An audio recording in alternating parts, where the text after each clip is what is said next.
All right, so today we're actually going to start our animal agriculture unit. Um, Joel Salatin is quoted as saying that the average person is still under the aberrant delusion that food should be somebody else's responsibility until I'm ready to eat it. And that's going to be kind of the concept that we dive into as we go through our animal agriculture. But first, I want to give you some background on animal science. There's a domestication process, of course, that had to occur. So, as with plants, each of the animals we now raise as a source of food once lived in the wild. Through generations of breeding and artificial selection, the results have been that we've domesticated animals that grow larger and produce more food, but are now dependent on us to grow. We've basically bred out their survival instincts in place of certain traits that we wanted. So, also similar to plants, animals are grown in more crowded conditions. We're going to learn about concentrated animal feeding operations. So, animals are grown in more crowded conditions to maximize production for each farm. And that's referring to CAFOs. But of course, as we get into the more sustainable ideas, we'll learn more about some of the terms called free range, pasture raised, those kinds of things. So domestication of wild breeds and breeding selection were used to get our desired traits in animals. We moved from large herds to small homesteads, but after the Great Depression, the food scarcities that we kind of ran into, and we actually had a bit of this during the COVID pandemic early on because factory workers weren't able to go to work due to COVID restrictions. We had quite a few food shortages.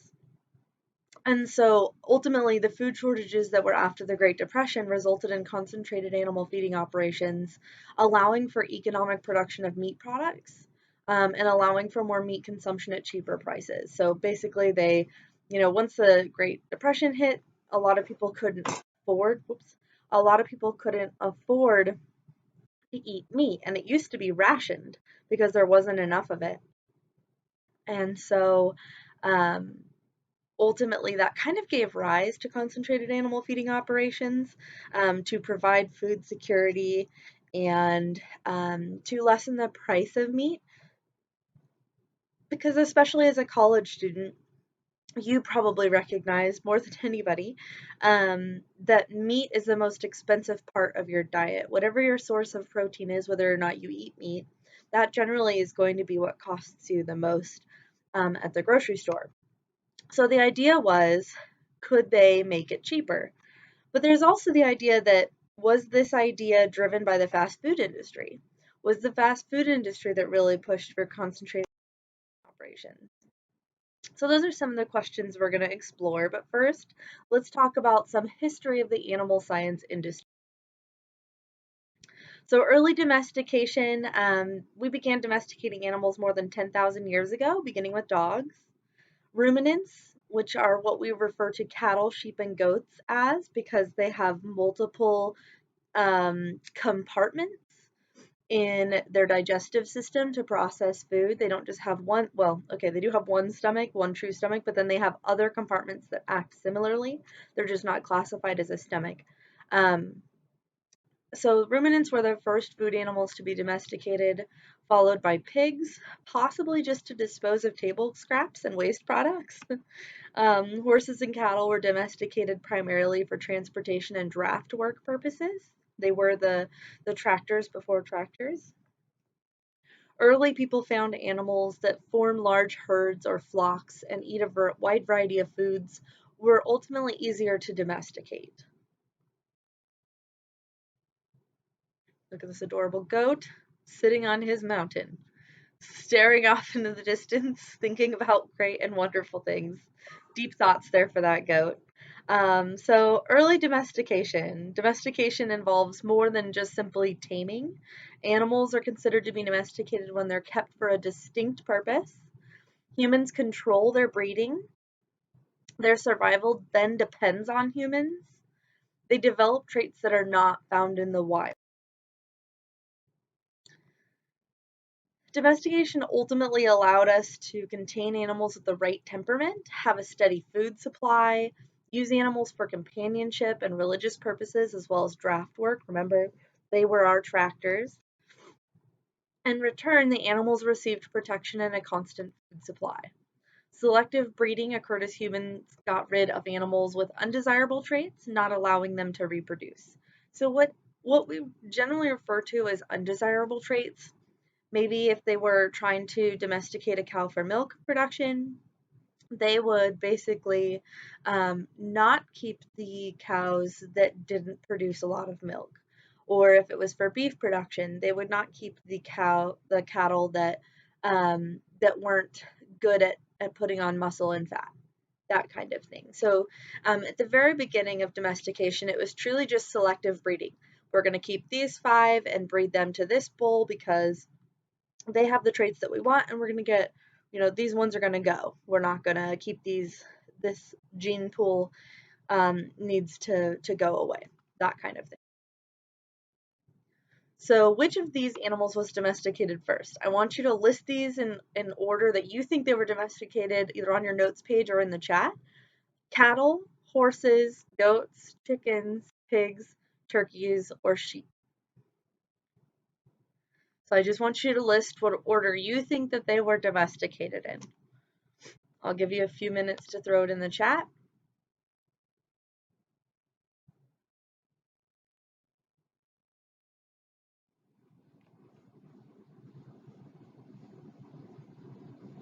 Okay. All right. Well, let's find out.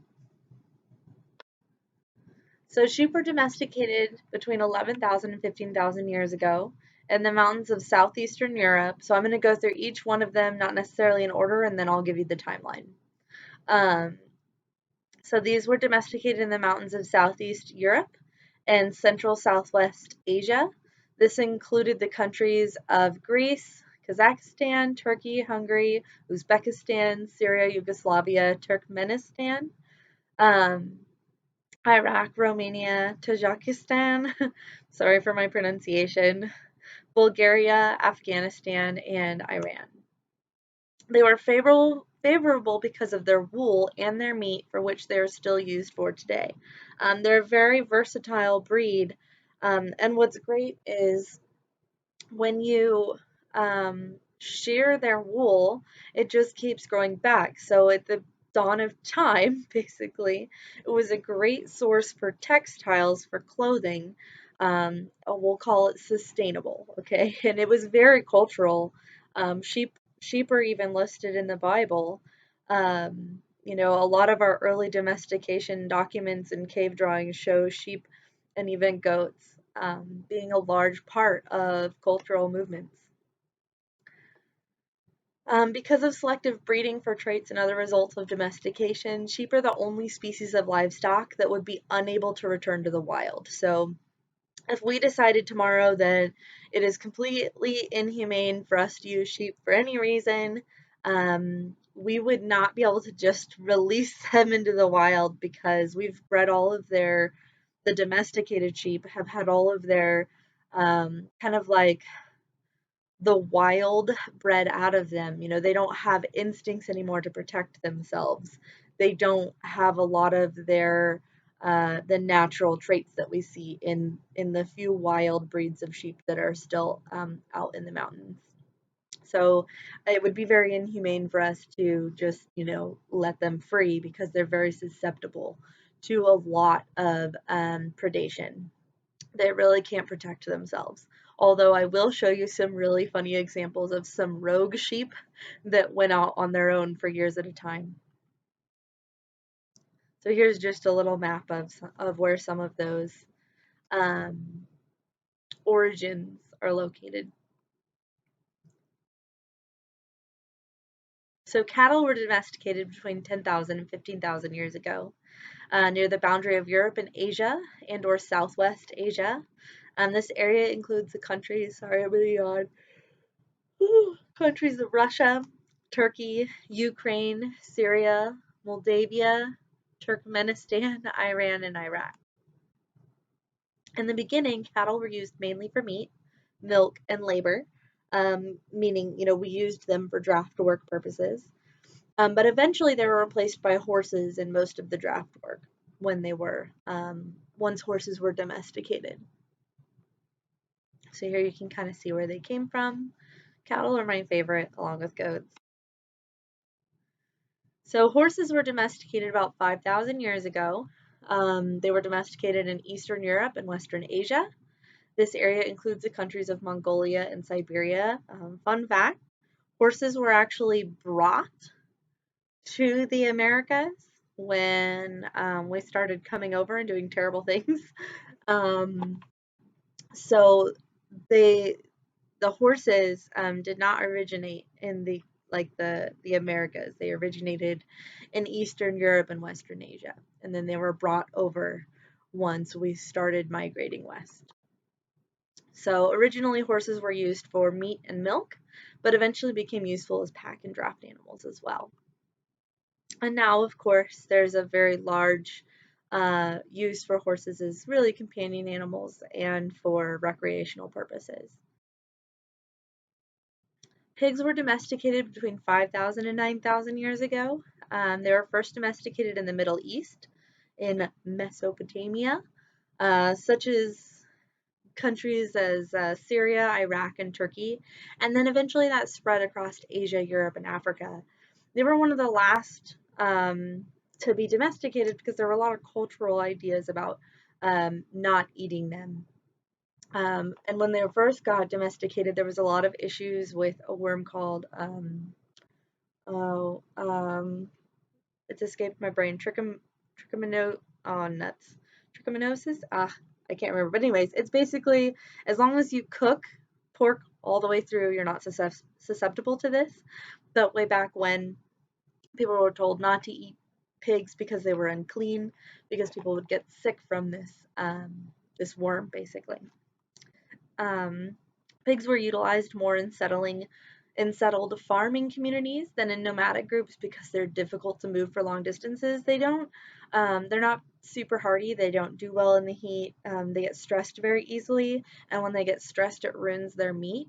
So they're not like sheep, and they cannot be like herded long distances. They can graze pastures and be moved from pasture to pasture as long as it's not like an extensive, 3-day hikes are not for pigs, essentially. So here you can kind of see where they came from. So goats were among the earliest animals to be domesticated around 6,000 to 7,000 BC in Western Asia. The goat could easily revert to its wild state. I can attest to this. They're really hardy. They do very well under all circumstances. They have still retained a lot of their non-domesticity. Their wild traits are still there in terms of their ability to climb, to get away from predators. They're very quick. A lot of those traits that allowed them to adapt and survive in the wild and to kind of get away from predators are still there. They weren't really bred out during the domestication process. So chickens were known in China more than 3,400 years ago and also in Southeast Asia. Turkeys is the only North American domestic animal and was domesticated in Middle North America. So that's what we've got going for us. Turkeys. Go. So here's the timeline where you can see that sheep were first, and then cattle, and then goats, and then pigs, and then horses, and then chickens. And there we have it. And turkeys would be there near the present, just after chickens. So how many of you were close? Let's see. So let's talk about what exactly animal science encompasses. Animal husbandry is the art of working with farm animals, and animal science is a scientific study of farm animals. Biology is a study of life that seeks to provide an understanding of the natural world. So they're all related but different. Look at those cute little piglets. So when we say what is animal science, it actually encompasses a lot of disciplines. So the study of animal science encompasses genetics, embryology, zoology, botany, agronomy, anatomy, physiology, chemistry, nutrition, pathology, parasitology, entomology, bacteriology, economics, computer science, ethology, ecology, communications, finance, political science, law, engineering. So it's a lot. So obviously we can't cover all of this in this unit, in this class. So I'm going to give you like a 2-week crash course in animal science in regards to agriculture production. And then we're going to, towards just like we have for every unit, we're going to start with kind of the conventional way things have been done, and then we're going to move into the really fun sustainable stuff. So you'll get a brief overview of this science, but of course, there are entire degrees taught on this, so we only get to delve so deep. It's very interesting though. I hope you'll enjoy it. Oh, and microbiology. Sorry, microbiology out of that. So let's talk about animal contributions to society. Um, Food is one of the main contributions that people often think of. Mutton is referred to, um, is the term used to describe older lamb meat. It's usually pretty gross, to be honest, not very good tasting. It actually gives a lot of the lamb industry a bad name. People who have primarily eaten mutton don't really like eating lamb. And you'll learn about that here pretty soon. I'm going to go over some stuff on World War II and mutton. And Siobhan, which is goat meat, are eaten by more people than any other meat. So I personally love goat meat and I love lamb, but I'm not a fan of mutton. Um, oh, someone's calling me on my office line. So just ignore that sound in the background. So beef is eaten in larger quantities than any other meat. Certain religions restrict beef and pork consumption. Like Hindus, for example, do not eat beef. Muslim and Orthodox Jews do not eat pork. Many countries still eat horse meat. Goats, ewes, cattle, mares, sows, llamas, camels, reindeer, and yaks provide milk and milk products. So these are all examples of how animals contribute food. Um, but they do more than just provide food, because if we process an animal, there's certainly a lot more to the use of the carcass. It'd be very wasteful if we only used the meat. So animals are also used for clothing. In the case of sheep, they're not killed for their wool. They're shorn while they're alive. It's just like getting a haircut. Um, so for clothing, we use wool, hair, hides. That's where we get leather, and pelts have commonly been used for clothing for as long as we have even been able to communicate things that we've done. Even today, in more than 100 countries, ruminant fibers such as hair and wool are used in the manufacture of clothing, bedding, housing, and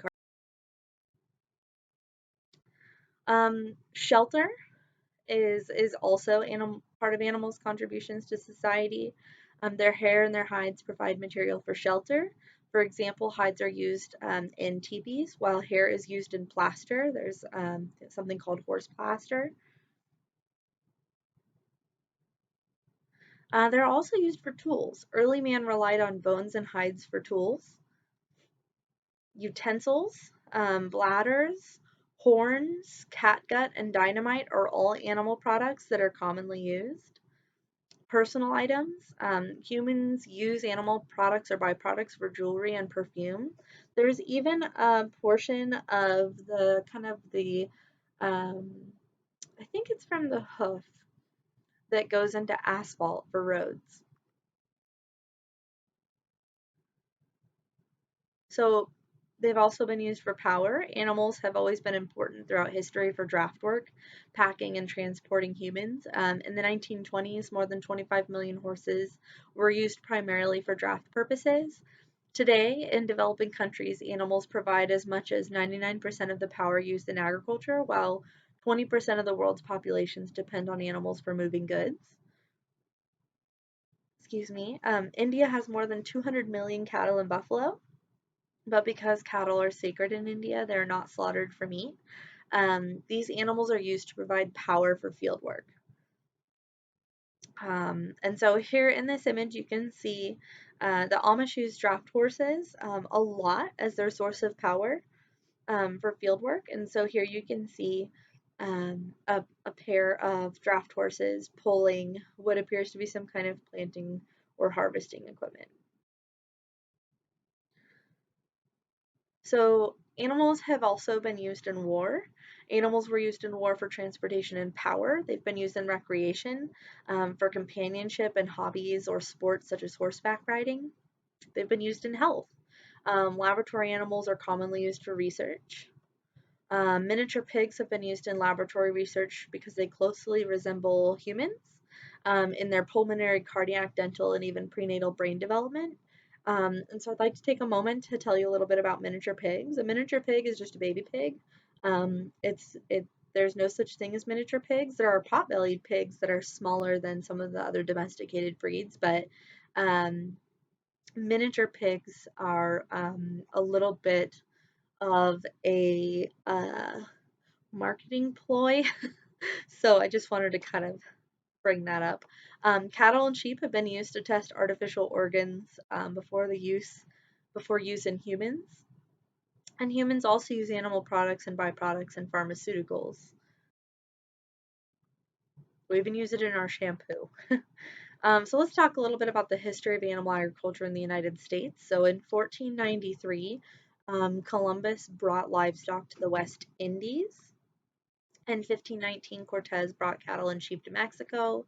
In 1539, De Soto brought horses and hogs to Florida. 1641, William Pynchon, Massachusetts, was the first meat packer. He was exporting salted pork. In 1760, Robert Bakewell in England began breeding animals for a purpose, different types.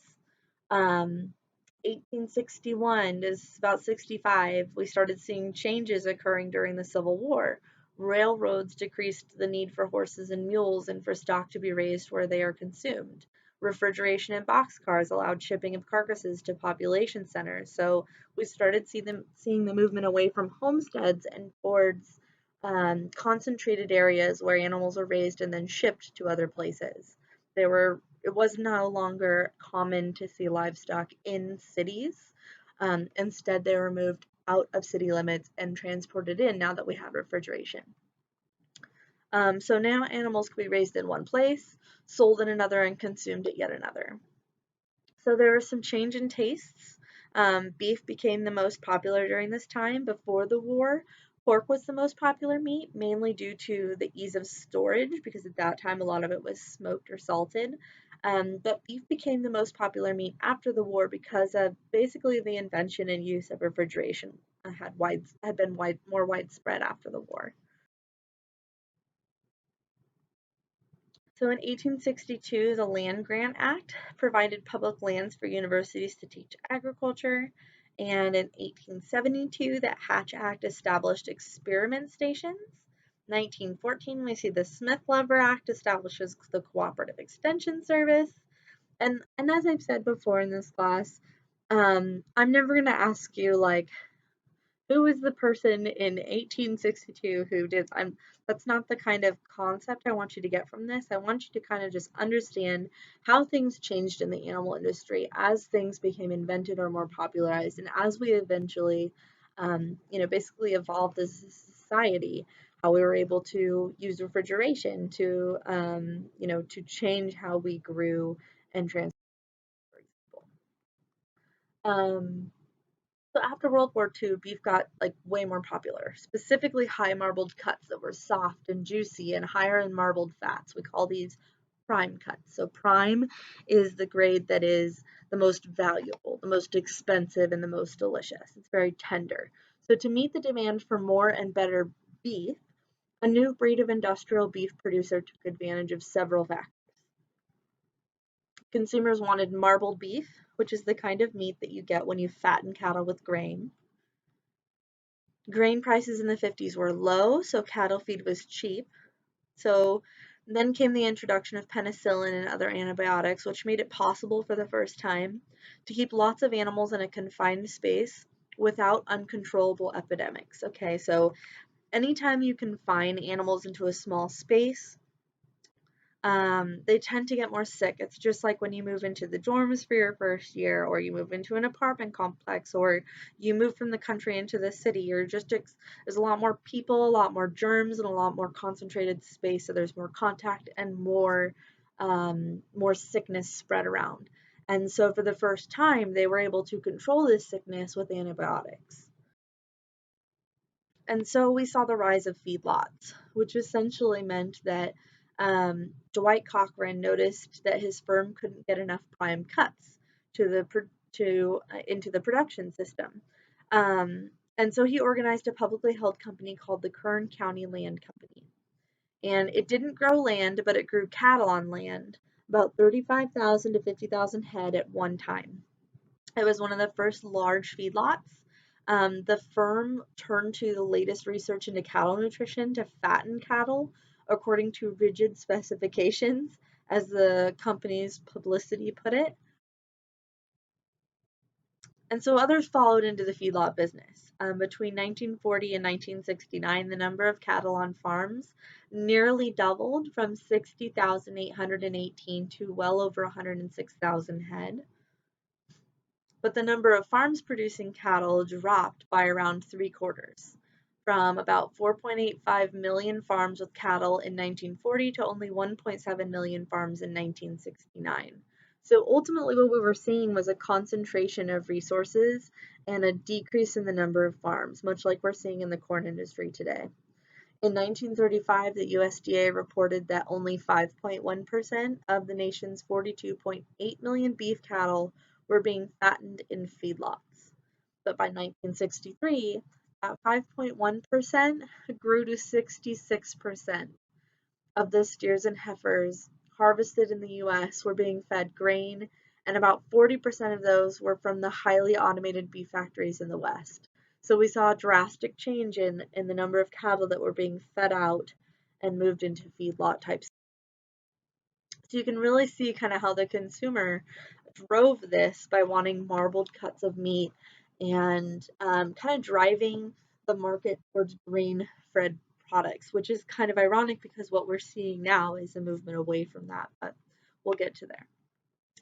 In 1969, the Census of Agriculture noted that during that year, livestock, poultry, and their products accounted for 62.5% of the value of all farm products sold. Supplying meat to America's tables was the primary activity of American agriculture in 1969.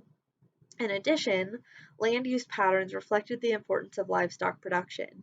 The census in 1969 noted that in total, 4/5, or 80%, of all U.S. farm and non-farm land used for agriculture was used for the production of animal and poultry feed.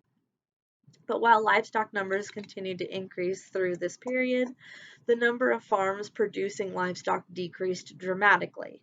The livestock industry was concentrating into the hands of just a few producers.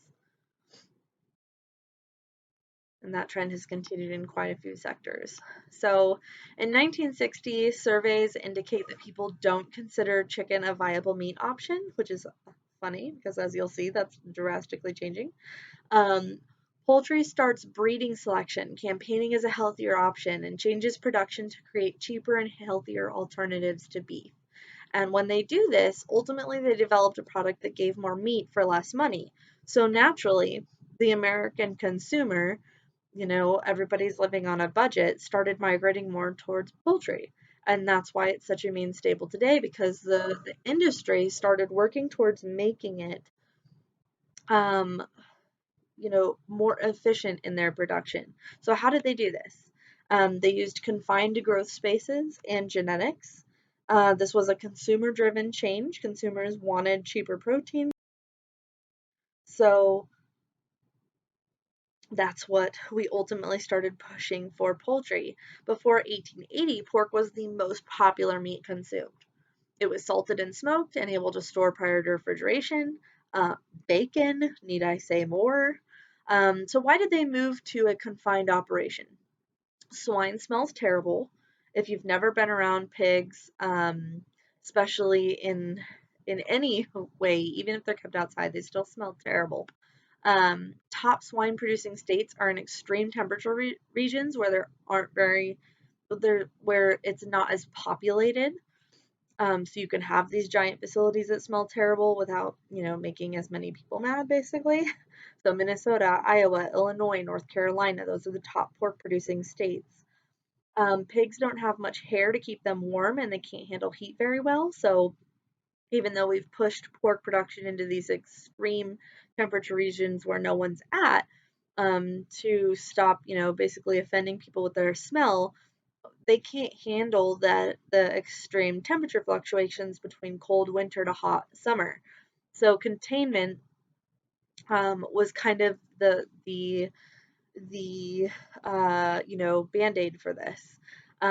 It also meant less predation and less susceptibility to cold, as well as less area needed for production. So we can kind of confine the smell into a smaller area, basically. Again, this was consumer driven.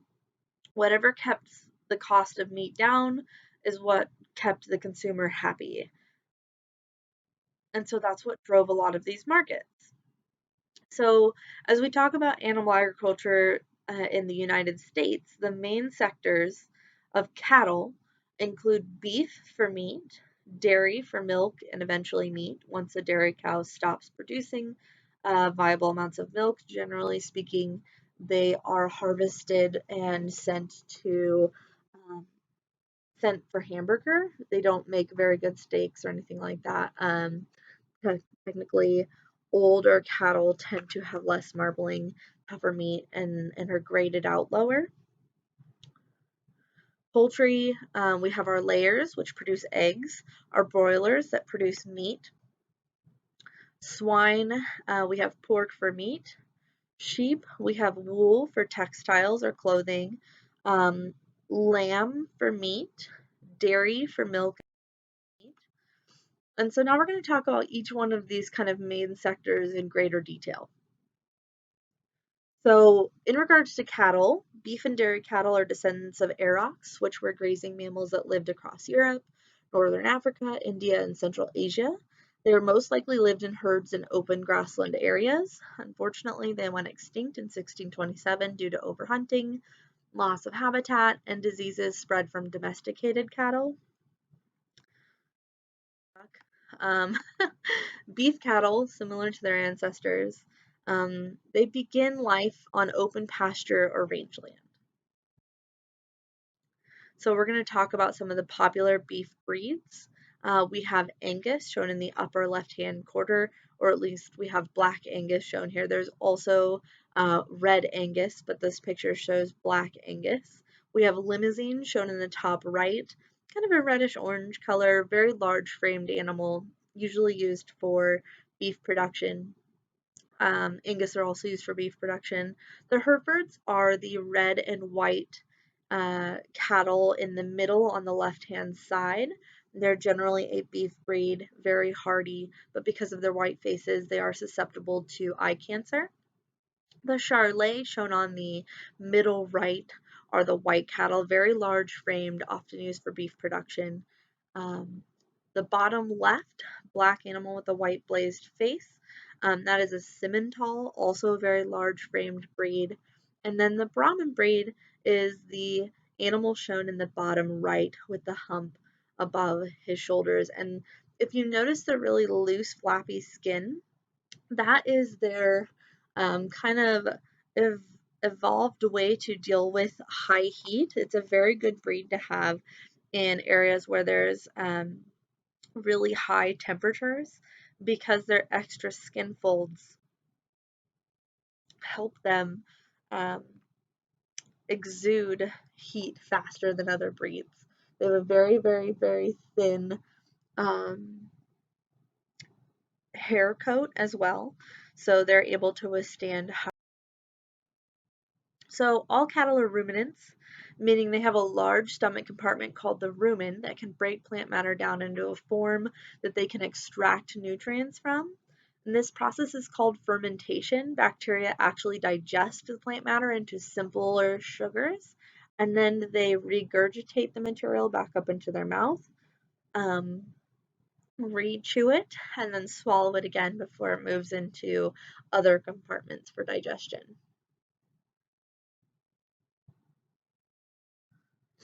So this is the bacteria that kind of helps digest plant matter into simpler sugars during the fermentation process. It's basically a mutualistic relationship within the animal's guts, the bacteria as well as the animal benefit the association. So cow-calf pairs are raised on rangeland, as you can see here. And then when calves are, well, it depends on the operation, but usually 3 to 500 pounds, male calves will be sent to what's called a stocker operation. Females are either kept for breeding or sent to stocker operations to be fed out. Stocker operations can either be feedlots or further rangeland to kind of grow them, and then they're fed out in feedlots. After about 6 to 8 months of age, they're moved to a feedlot to be finished. This is where they're grain fed to put on that marbling that the consumer so likes. The process of finishing involves providing them a much more energy intensive diet, which generally means grain fed. So these cattle gain weight much more rapidly than if they were raised on pasture. It intensifies that marbling. So feedlots unfortunately produce a tremendous amount of manure, in some cases more than an entire small. So there are definitely some environmental downsides to the way this is being done, not to mention kind of the move away from the animal's natural habitat as well. So finishing the cattle on a diet of grains can have a few adverse health effects on the animals. More fat is produced and deposited in the muscle, which improves taste. For our purposes, that's great.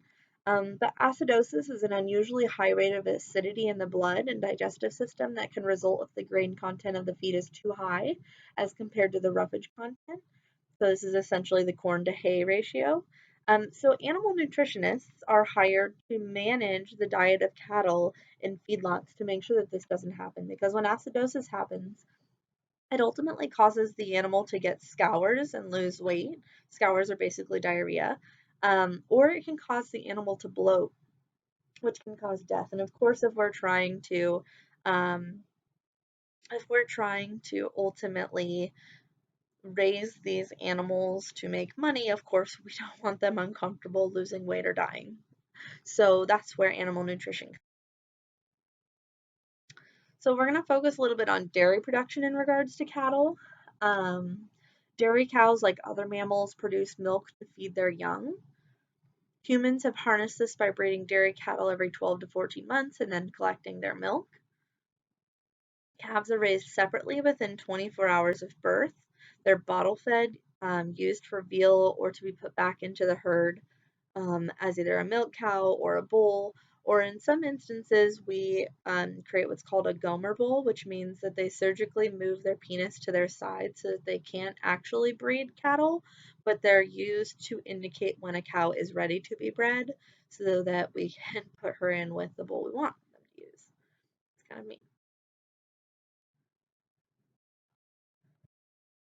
So the typical barn setup is shown here. Typically, they have stanchions where cattle can lay down and relax during the day and some kind of bedding. The aisles are flushed multiple times a day with water to remove any feces from the area, and that is then collected into digestion ponds. A really awesome sustainable dairy can capture the methane that comes off of those ponds and use it to actually run the facility, and it can be harvested for electricity essentially. More sustainable dairies provide outside grazing areas for cattle during the time where they're not getting milk. They have pastures they can go out into ideally. Not everybody does this, but I sure do like. Um, So the barn setup may be completely indoors, partially indoors, or only a feeding barn and milking parlor. Cattle in indoor barns have beds with shavings, straw, soft soil to lay in, and concrete walkways that are ultimately flushed with water multiple times a day to remove feces and urine. They have feeding bunkers that allow for grain and hay to be fed and also allow barn supervisors to walk the herd and check for eye, foot, or respiratory issues. Every herd should be walked through twice a day to make sure everybody's okay, especially during times of temperature fluctuation. If you notice, everybody always gets colds in the fall when that temperature starts fluctuating. We become more susceptible to illness, and animals are the same way. Cows are brought into the milk parlor to be milked twice a day, morning